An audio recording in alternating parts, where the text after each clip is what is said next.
The sanctuary bar sits heavy tonight with that particular exhaustion that comes from being too fucking visible for too goddamn long.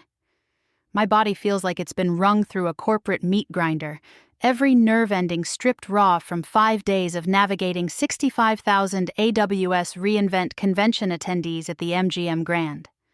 Kira sits beside me at the bar, her usual reading posture replaced by something closer to structural collapse, shoulders curved inward like she's trying to make herself smaller, which for Kira means something's fundamentally wrong with the universe.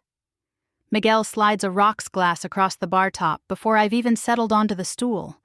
The liquid inside catches the light like amber caught mid-transformation, dark enough to be threatening, clear enough to promise clarity that won't actually arrive. "What the fuck is this?" I ask, already reaching for it because exhaustion makes liars of our better judgment. "Elijah Craig Barrel Proof," Miguel says, his voice carrying that sultry, childlike blend that usually brings comfort. Tonight it just sounds tired. Batch C924, 68% alcohol by volume, which means it'll either fix you or finish what those rodeo motherfuckers started. I take a sip. It burns like redemption denied. Caramel and oak and something darker, maybe burnt vanilla or the ghost of promises broken. The heat spreads through my chest like slow-motion arson, each swallow a small act of defiance against the reality that my body still feels like it's being pressed through crowds that shouldn't exist. "Tell me about the rodeo assholes," Miguel continues, pouring Kira something clear that smells like juniper and regret. "Della heard bits from Ezra, but we want the full shit show. The cult's She Sells Sanctuary bleeds through the speakers. Ian Astbury's voice cutting through the basement atmosphere like a blade through silk. The irony isn't lost on me, selling sanctuary while we hide in one, trying to recover from a world that treated our existence like a fucking punchline. "They rolled in on the last day," Kira says, her voice flat in that way that means she's using every ounce of control to keep from screaming. "National Finals Rodeo. Thousands of them. Cowboys and cowgirls and every stereotypical piece of shit you can imagine, all wearing their best transphobic smirks like participation ribbons for being aggressively fucking ignorant." "We were in the elevator," I add, the bourbon making the memory sharper instead of softer. "Coming back from the convention center. Completely fried from being around that many people, trying to process the overstimulation, the constant navigating, the endless goddamn eye contact and small talk and performing professional competence when all you want to do is curl up and let your nervous system reboot. And these 3 cowboy motherfuckers get on," Kira continues, something dangerous creeping into her tone. "Take one look at Wendy and the 2 Indian guys and humph to the bellhop. Ezra appears from their beanbag throne, blue hair catching the light like electric sympathy. What did they say? "I don't want to be on a floor with no fags, sissies, or Muslim fucks," I quote, the words tasting like battery acid mixed with shame I refuse to own, loud enough for the whole elevator to hear. Then one of them, real piece of work, belt buckle the size of a dinner plate, says, "These California faggots are ruining Vegas. So are all these dark-skinned Muslim terrorist fucks." "Did you say anything back?" Miranda asks from her corner table where she's been sketching in a journal, her MILF energy muted tonight by something that looks like second-hand exhaustion on our behalf. "Wendy doesn't have to say shit," Kira answers, and there's pride in her voice mixing with the anger. She just looked at him. You know that look, the one that says, "I've survived worse than you can imagine and you're barely a fucking footnote in my trauma journal." Cowboy piece of shit actually took a step back. But that wasn't the worst part, I continue, taking another sip of bourbon that tastes like liquid defiance. The worst part was the rest of the elevator. 8 other people. Not one said a goddamn word, just stared at the floor numbers like they were suddenly the most fascinating thing in human history. That complicit silence. That's the shit that stays with you. Miguel's jaw tightens. "How many incidents?" 7 over 3 days, Kira says. Comments in the casino, in restaurants, in the fucking hotel lobby. Every time we walked past a group of rodeo people, you could feel the judgment radiating off them like heat from asphalt. The way they'd stop talking, watch us, then resume with that performative disgust. Like we were some kind of carnival attraction they paid extra to sneer at. They stare at Wendy, and fuck it, I just stare them back down. With the same hate. And this was after 5 days of being overstimulated to the point of sensory meltdown. I add, the bourbon finally starting to dull the sharp edges. 65,000 people at reInvent, the AWS convention. Which means TechBros, which means constant navigating of who's going to be cool and who's going to make it weird. The noise, the lights, the endless fucking social performance required just to exist in those spaces without being clocked as difficult, or too sensitive, or whatever other bullshit label they use to dismiss trans women who dare to have boundaries. Onyx materializes from the shadows near the pool table, their presence so quiet I almost miss them. When they speak, their voice carries that particular poetry that comes from living at intersections most people can't conceptualize. The hypervigilance is the worst part, they say softly. Being overstimulated isn't just about too many people or too much noise, it's about the constant threat assessment. Every person becomes a potential danger. Every interaction requires calculating whether you're safe enough to relax or if you need to keep your armor on. Exactly, I breathe, grateful someone gets it. By day 5, my nervous system was screaming. Everything felt like sandpaper against exposed nerves. And then the rodeo people show up and it's like, fuck, I don't even get to decompress before the next wave of bullshit crashes over me. Miranda sets down her journal and looks at Onyx with something between recognition and invitation. You write about that intersection, don't you? The compounding effect of marginalization. How being multiply marginalized means the recovery time between traumas keeps shrinking until you're just constantly in survival mode. I try to, Onyx answers, moving closer to Miranda's table like a moth to flame, tentative but unable to resist the pull. It comes from living it. Being black and trans and non-binary and femme means every space requires different calculations. The rodeo people would see my skin first, my gender presentation second, and each of those things amplifies the danger of the other.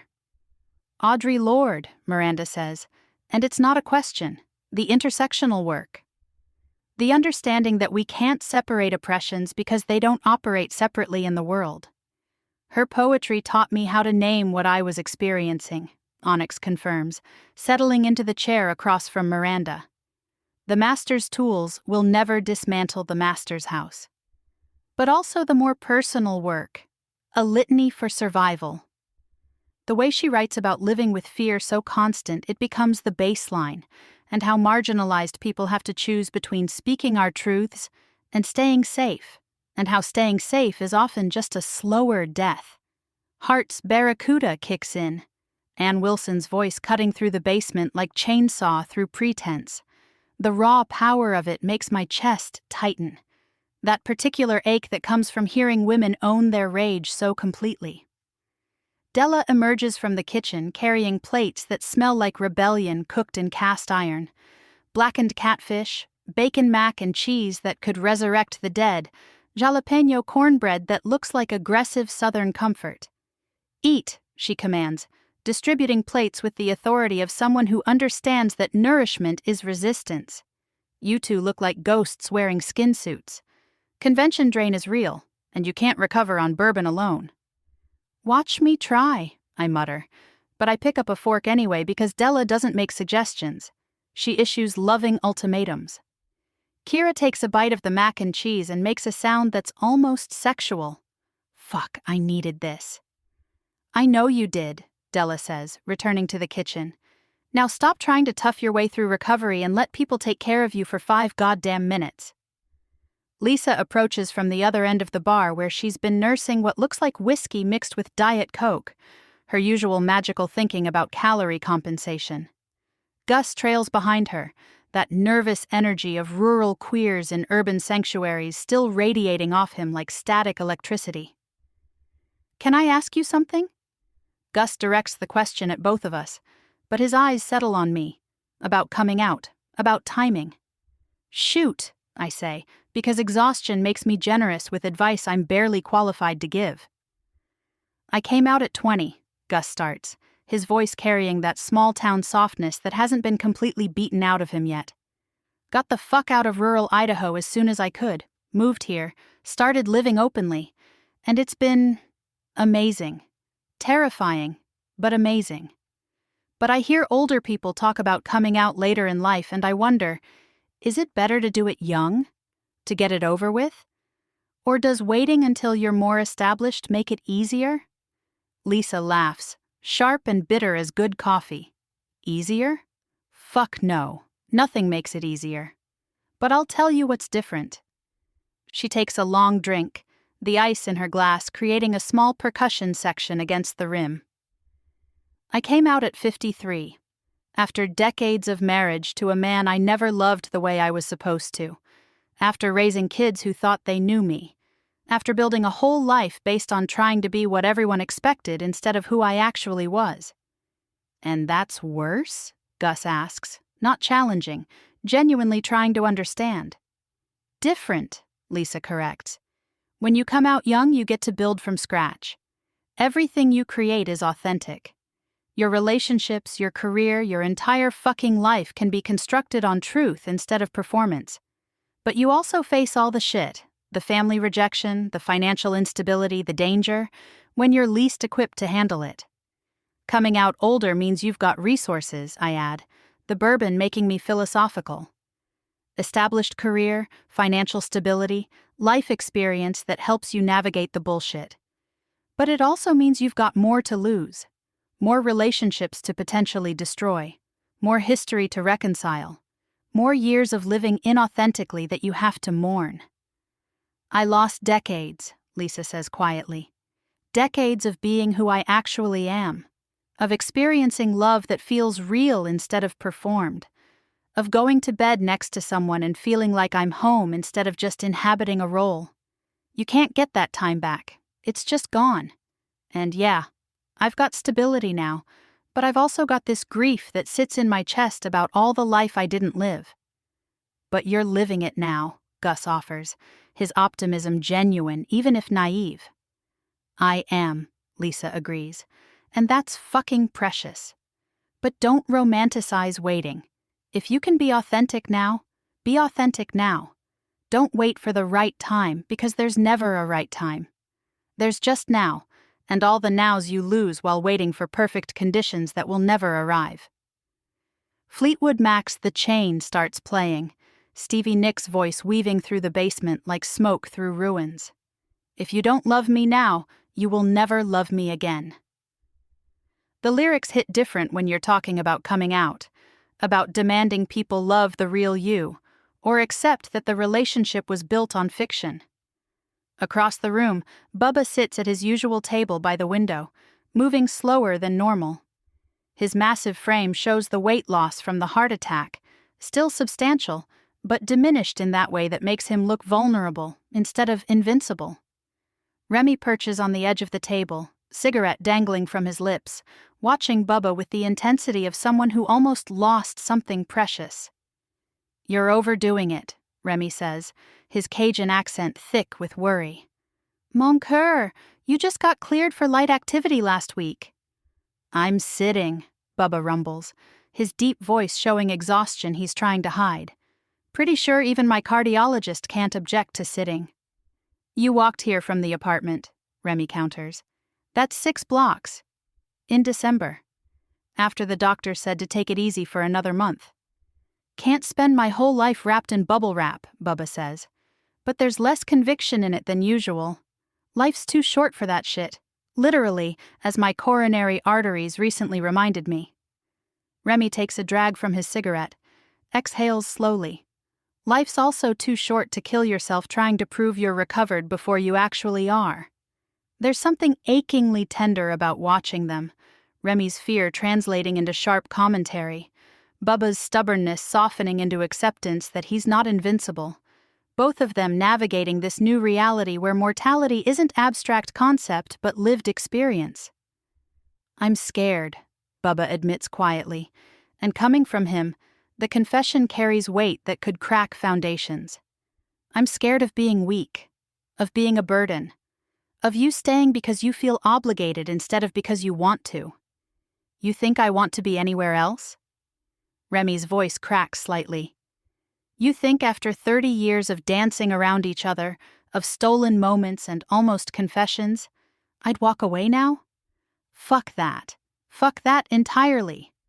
You had a heart attack. Your body tried to quit on you, but I'm not quitting on us. 30 years?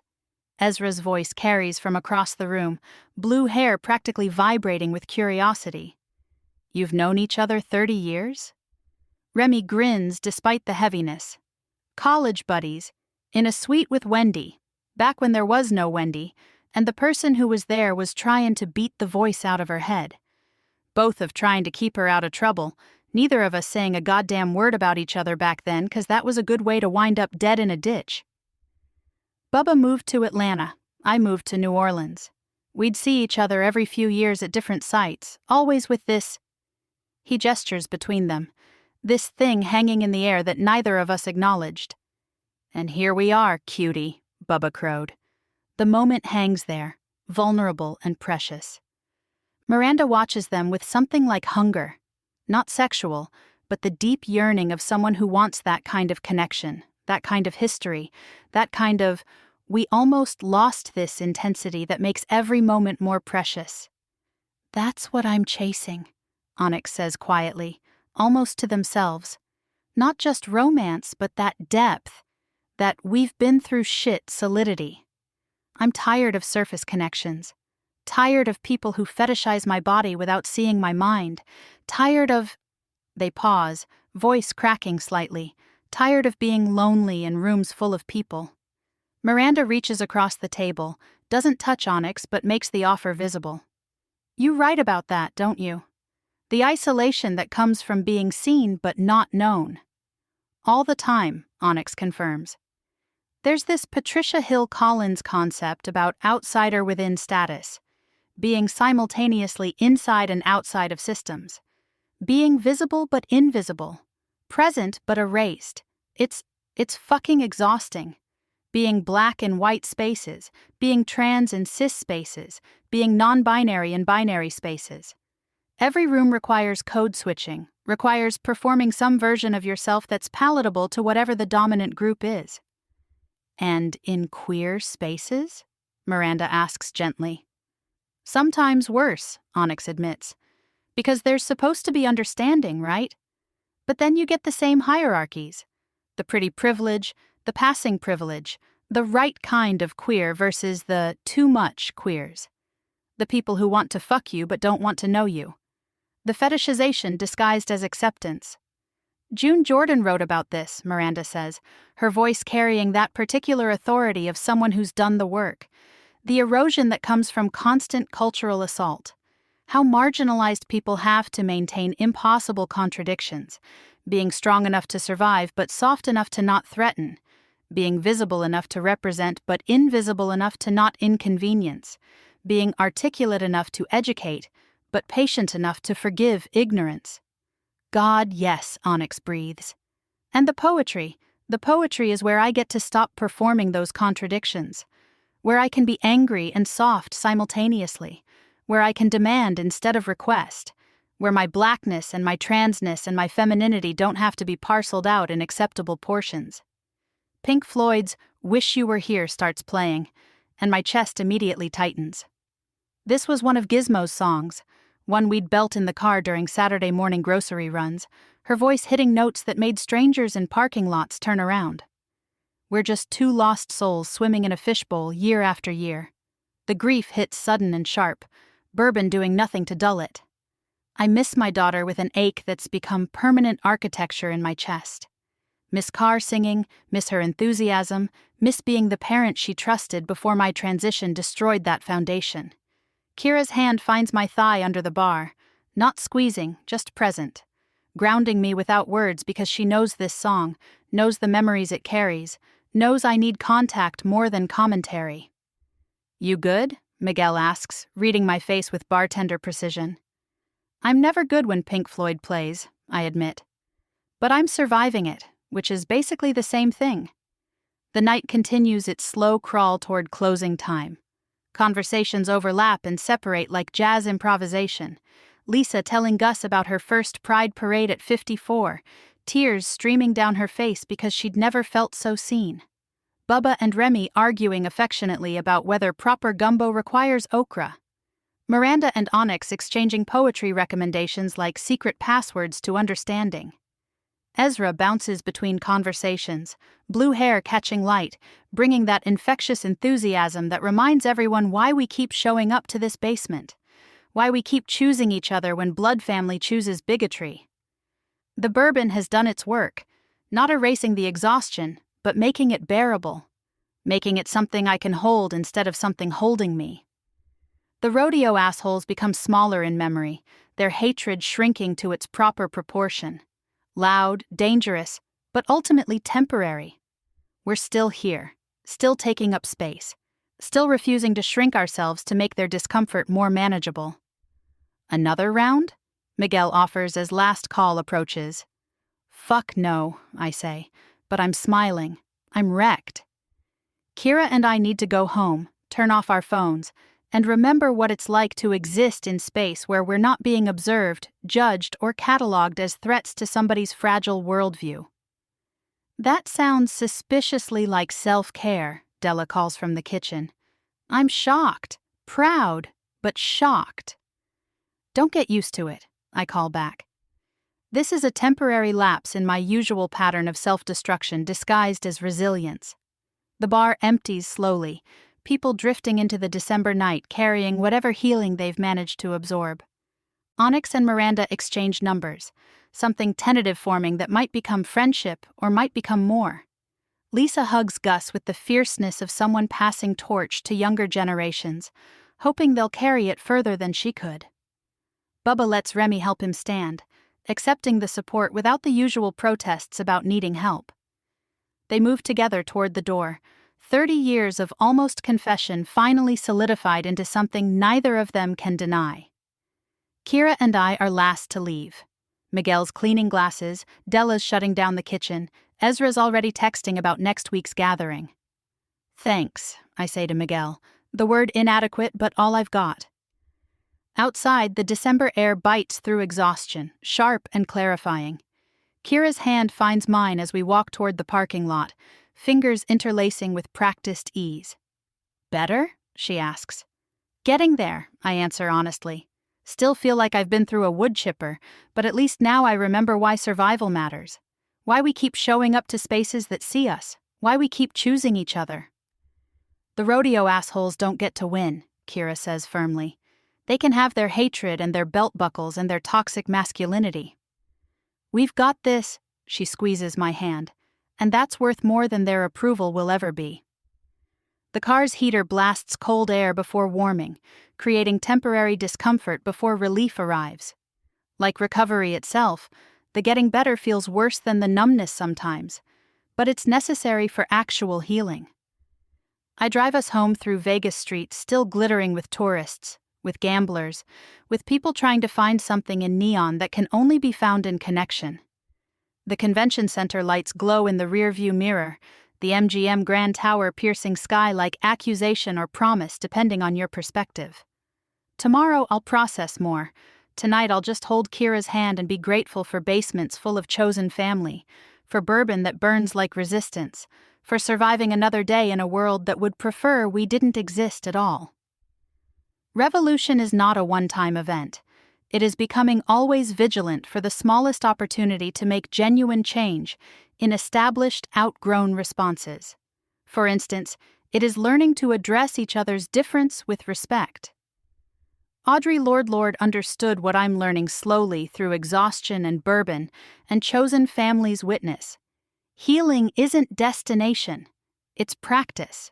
The rodeo assholes, the convention overstimulation, the constant vigilance required for trans survival. These aren't obstacles to overcome once and declare victory. They're ongoing reality requiring ongoing resistance, ongoing chosen family, ongoing returns to sanctuary spaces where damage gets witnessed instead of weaponized. Revolution isn't the dramatic moments of confrontation. It's the small choosing to show up anyway, to speak anyway, to love each other's complexity anyway. It's Onyx and Miranda finding each other through poetry.